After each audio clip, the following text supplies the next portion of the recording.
بسم اللہ الرحمن الرحیم۔ سود کی برائی۔ حضرت سیدنا ابو ہریرہ رضی اللہ تعالی عنہ نبی دو جہان صلی اللہ علیہ وسلم سے روایت کرتے ہیں کہ آپ صلی اللہ علیہ وسلم نے ارشاد فرمایا، 7 ہلاک کر دینے والی چیزوں سے بچتے رہو۔ تو جو حاضرین تھے انہوں نے عرض کیا کہ یا رسول اللہ صلی اللہ علیہ وسلم وہ کیا کیا ہیں؟ ارشاد فرمایا، نمبر 1 اللہ کے ساتھ شرک کرنا، نمبر 2 جادوگری کرنا، نمبر 3 کسی جان کو قتل کرنا۔ اللہ نے حالانکہ اس کو حرام کیا ہے، اسے ناحق قتل کرنا یہ، اور فرمایا کہ کسی نے زنا کیا یا کسی کو عمدن قتل کیا تو حاکم وقت اسے زنا میں سنسار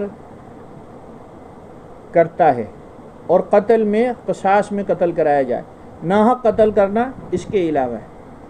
نمبر 4 سود کھانا، اور نمبر 5 یتیم کا مال کھانا، نمبر 6 میدان جہاد سے بزدلی کی وجہ سے بھاگ جانا، نمبر 7 پاک دامن شوہر والی انجان جنہیں برے کاموں کی خبر ہی نہیں ہے، ایمان والی بیویوں پر تہمت لگانا۔ یہ حدیث پاک مسلم، ابو داؤد، نسائی اور بزاز میں موجود ہے۔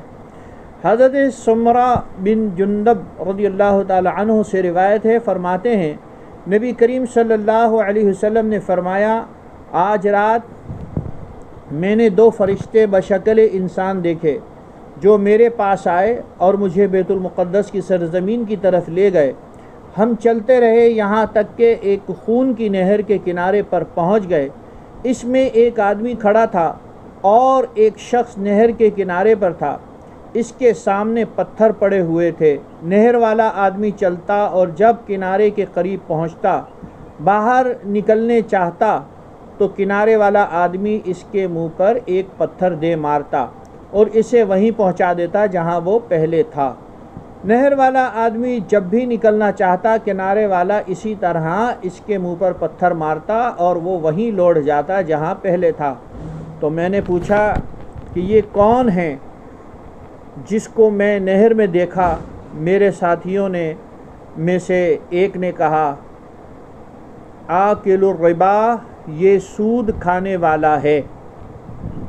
اسے امام بخاری نے اسی طرح کتاب البیوع میں مختصر روایت کیا ہے اور باب ترک الصلاۃ میں حدیث طوالت کے ساتھ آ چکی۔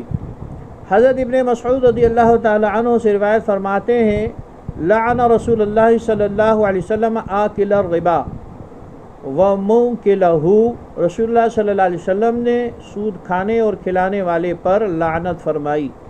اسے مسلم، نسائی، ابو داؤد، ترمذی، ابن ماجہ، ابن حبان نے اپنی صحیح روایت میں اور ترمذی نے بھی اسے روایت کیا۔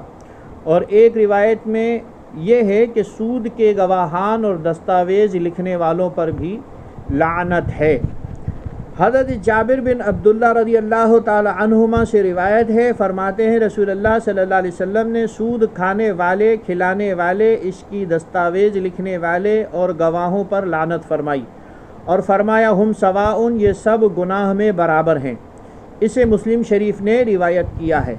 حضرت عبداللہ بن ابی جحیفہ رضی اللہ تعالی عنہما سے اپنے والد بزرگوار سے روایت کرتے ہیں کہ انہوں نے کہا کہ حضرت رسول اللہ صلی اللہ علیہ وسلم نے بال گوندنے اور گندوانے والی عورت پر، سود دینے اور لینے والے پر لعنت کی، کتے کو بیچ کر اس کی قیمت وصول کرنے اور زنا کی اجرت سے منع فرمایا کہ سوائے شکاری کتے کے اس کی بیع جائز نہیں ہے، اور زنا بنفس قطعی حرام ہے، لہذا اس کی اجرت بدرجہ اولی حرام ہے، اور تصویر بنانے والوں پر بھی لعنت فرمائی۔ اسے بخاری اور ابو داؤد نے نقل کیا ہے۔ عبداللہ بن مسعود رضی اللہ تعالیٰ عنہ سے روایت ہے، فرماتے ہیں سود کھانے والا، سود کھلانے والا، اس کی گواہی دینے والا، اس کے لکھنے والے، خوبصورتی کی غرض سے بال گوندنے والی اور گندوانے والی عورت کہ یہ تخلیق خداوندی میں تبدیلی ہے، صدقہ دینے میں پہلو تہی کرنے والا یعنی بچنے والا، اور مسلمان ہو کر مدینے کی طرف ہجرت کرنے کے بعد پھر مرتد ہو کر کافروں کی بستیوں کی طرف نکل جانے والا، ملعونون علی لسان محمد صلی اللہ علیہ وسلم، یہ سب حضرت محمد صلی اللہ علیہ وسلم کی زبان مبارک سے لعنتی ہیں۔ اس روایت کو امام احمد، ابو یعلا، ابن خزیمہ، ابن حبان نے اپنی صحیح میں اپنی صحیح میں، اور ابن حبان کی روایت میں یوم القیامہ کے لفظ بھی ہیں، یعنی قیامت تک لعنتی ہیں۔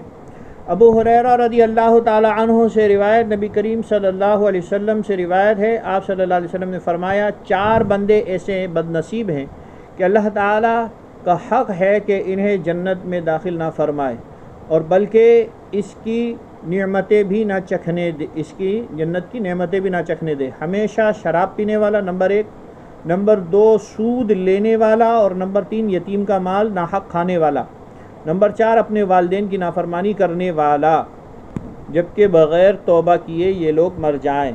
اسے حاکم نے بروایت ابراہیم بن حسین بن عراق روایت کیا ہے اور صحیح الاسناد ہے۔ عبداللہ بن مسعود رضی اللہ تعالیٰ عنہ سے روایت، نبی کریم صلی اللہ علیہ وسلم سے فرماتے ہیں کہ آپ نے ارشاد فرمایا سود کا 73 جرد گناہ ہے، ان میں سے سب سے چھوٹا درجہ ایسا ہے جیسے آدمی اپنی ماں کے ساتھ نکاح کرے، نعوذ باللہ من ذالک۔ اسے حاکم نے روایت کیا اور کہا کہ یہ حدیث بخاری اور مسلم کے مطابق صحیح ہے۔ بہیقی نے بھی اسے حاکم کے طریق سے روایت کیا اور پھر کہا کہ یہ اسناد صحیح ہیں، اس کے ساتھ یہ متن منکر ہے۔ علاوہ ازیں حضرت ابو ہریرہ بہیقی نے بھی ایسی ہی روایت ابو ہریرہ سے روایت کی کہ 70 درجے کا ذکر جس میں ہے۔ انہی عبداللہ بن مسعود رضی اللہ تعالی عنہ سے روایت، نبی کریم صلی اللہ علیہ وسلم نے فرمایا سود کا گناہ 70 اور کچھ زیادہ درجے ہے، اور شراب اسی کی مثل ہے، یعنی اس کا عذاب شرک کے عذاب کے برابر ہے۔ اسے بزار نے روایت کیا اور ان کے راوی صحیح ہیں۔ ابن حبان نے بھی صحیح کے ساتھ اختصاراً ابن حبان میں بھی موجود ہے، یعنی شرک اس کی طرح ہے۔ عبداللہ بن سلام رضی اللہ تعالی عنہ رسول اللہ صلی اللہ علیہ وسلم سے روایت کرتے ہیں کہ آپ صلی اللہ علیہ وسلم نے فرمایا ایک اور درہم جو انسان سود کے ذریعے حاصل کرتا ہے، ایک درہم جو سود کے ذریعے حاصل کرتا ہے وہ اللہ تعالیٰ کے نزدیک 33 مرتبہ زنا کرنے سے بھی بڑا گناہ ہے، اور زنا بھی وہ ہے جو اس نے مسلمان ہونے کی حالت میں کیا۔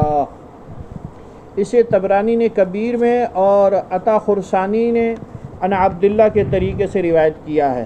عبداللہ سے سماعتیں ثابت نہیں ہیں، اور ابن ابی دنیا، بغوی اور وغیرہ ہم نے اسے حضرت عبداللہ پر موقوف روایت کیا ہے، یہی صحیح ہے۔ موقوف کے طرق میں سے ایک یہ کہ اس کے الفاظ یہ ہیں، حضرت عبداللہ رضی اللہ تعالیٰ نے فرمایا ایک مرتبہ سود لینا 72 گناہوں کے برابر ہے، جن میں سب سے چھوٹا گناہ ایسا ہے کہ جیسے کہ اپنی ماں کے ساتھ زنا کیا جبکہ یہ مسلمان بھی ہو۔ سود کا 1 درہم لینا 30 مرتبہ سے زیادہ زنا کرنے کے برابر ہے۔ فرمایا روز قیامت اللہ تعالیٰ ہر نیک اور بد کو کھڑا ہونے کا حکم دے گا سوائے سود خور کے کہ اس کے کھڑا نہ ہو سکے گا، مگر اس شخص کی طرح کھڑا ہوگا جسے شیطان نے چھو کر مخبوط الحواس بنا دیا ہو۔ حضرت عبداللہ بن حنظلہ غسیل الملائکہ رضی اللہ تعالیٰ عنہ سے روایت فرماتے ہیں جناب رسول اللہ صلی اللہ علیہ وسلم کا ارشاد گرامی ہے کسی آدمی کا جانتے بوجھتے سود کا 1 درہم کھانا 36 مرتبہ زنا کرنے سے زیادہ سخت گناہ ہے۔